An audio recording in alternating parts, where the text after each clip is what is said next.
Hello! Welcome to a Mamemeister 10-minute mashup. You haven't tuned into a 1990s rave. This is actually Robotron. What's it actually called? Robotron 2084 on the N64. I don't know if it's got a special name. Is it just Robotron? Ah, Robotron 64. How foolish of me, I should have known that. Yeah, this is on the N64. It's running on proper N64 hardware. Now, I'm a massive fan of the original Robotron. Fantastic game. Probably my favourite arcade game of all time. So this will be interesting. 3D. Can't imagine how this is going to play.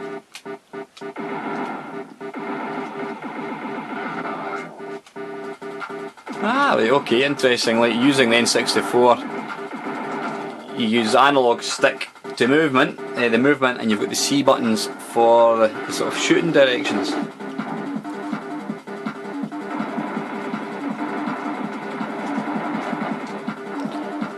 Ah, bollocks.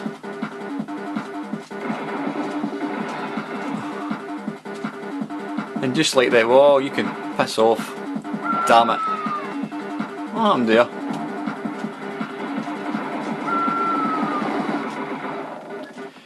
Just like the original, you've got little family members you need to try and collect. Whoa! Pressing the shoulder button seems to change the viewpoint, interestingly.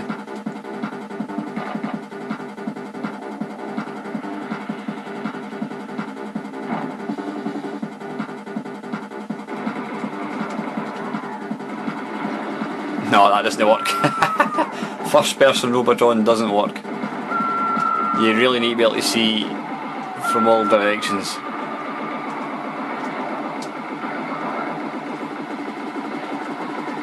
Damn it. This is actually, interestingly enough, the actual controls themselves work alright. Now, it's obviously not as fluent as the having two twin sticks, but it's not bad. I could do without the rave music though. That's a bit shite. In fact, let's see if I can turn the rave music off. Game options. Music volume. Whoa! Right, okay. Right, let's go back. Exit options, continue. Yeah, Robotron does not have trance music, thank you very much, Mr. Nintendo.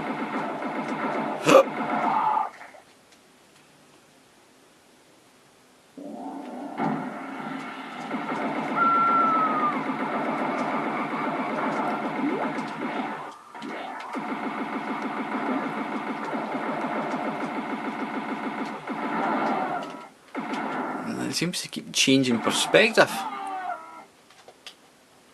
Don't do that. Stick with that one, thank you very much. Yeah, it's an interesting take on Robotron. It doesn't really offer any improvement on the original. In fact, I wouldn't expect it to. All they've really done is sort of put it in a kind of pseudo 3D mode. Oops, there's the guys, I didn't see them.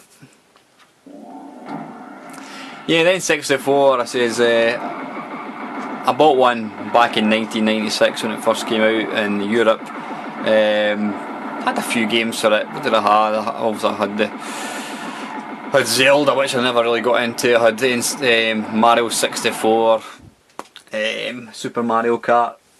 It was quite a short-lived console. It just never really gelled with me. I always felt that, I don't know, at that point, you know, games had they were coming out in CD because it offered a bigger capacity for storage, etc. And Nintendo stubbornly refused to go down the route of CDs or disc because I think for probably piracy reasons, and they stuck to cartridges. Now that affected things in two reasons. One, it meant that the cartridges were bloody expensive. I mean, I'll say in that PlayStation 1 games were still expensive even on CD. But secondly, it meant that the actual capacity just wasn't there, and hence a lot of the sort of polygons and the actual graphics themselves are quite low res and really haven't aged well at all. So yeah, I think as much as there are some nice games in N64, you know, it wasn't one of the better machines, and that's probably why it never really had, it didn't have that long a sort of shelf life in comparison to like the PlayStation. It was definitely the sort of the, you know, in the 32-bit machines, you had your PlayStation, then you had your obviously the Saturn, which again was short-lived, and then I think the N64 kind of followed. Although saying that, probably the N64 had a bigger shelf life than the Saturn, which was a shame, because that was a good machine. But I think Sony had the marketing strategy perfect. They came out with the proper games, and they had the right image, and obviously it done really well, and the rest, as they say, is history. You only have to look at Sony are now probably the biggest hardware games sort of games manufacturers there is. Right, what am I doing here? Where is... What have I got to kill? Harry? Okay. There it is up there. It's alright, this. It's not bad. It's not Robotron 2084, I have to say. But it's nice. It's a nice little change. I think because I've probably got the worst possible screen to actually play this on. I'm running this on a, what size is it? It's a 32-inch LCD, and I says the colours just look kinda, I don't know, looks very, very washed out. It's like some kids painted it with watercolours, and then you've stuck it out in the rain and the colours start to kinda bleed, which is a shame. But even on a CRT, this was never the sharpest looking machine there was, you know. But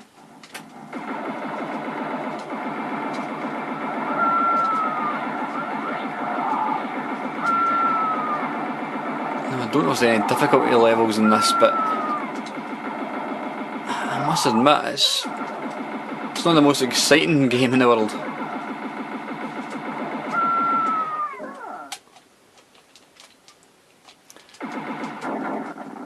Oh, you piss off, brain.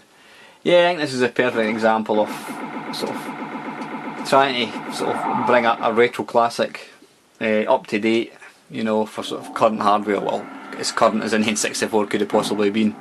And in some cases, probably very few cases, it works, but in most cases it doesn't work, and I think this is probably an example of it. Although saying that, when the N64 came out, unless you were fortunate enough to have a Robotron 284 arcade machine, then probably this game, I mean, MAME wasn't around when this came out, so you had no way of playing Robotron, so this would have been the best.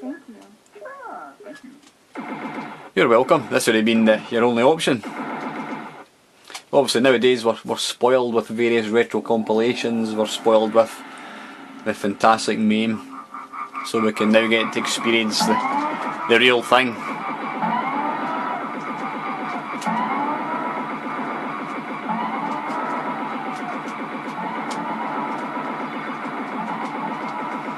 It's getting slightly busy.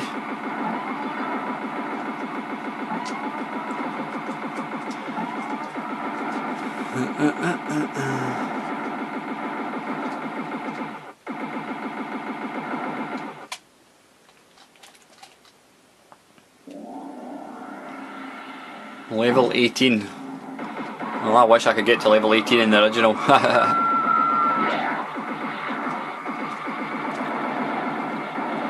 Yeah, it's all a bit too pedestrian for my liking. Nice idea, but I'm not convinced it really works, to be honest with you.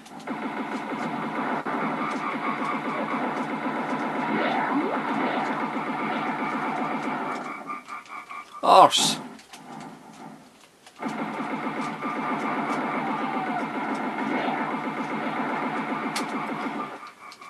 What would have been really nice is if they'd actually tagged on the original put it as an Easter egg or something inside this. Maybe it'll be in there somewhere, don't know. Okay, anyway, listen guys, that's 10 minutes, and this is Robotron 64 by Nintendo on the N64. Hope, as usual, hope you've enjoyed watching, and thanks for watching.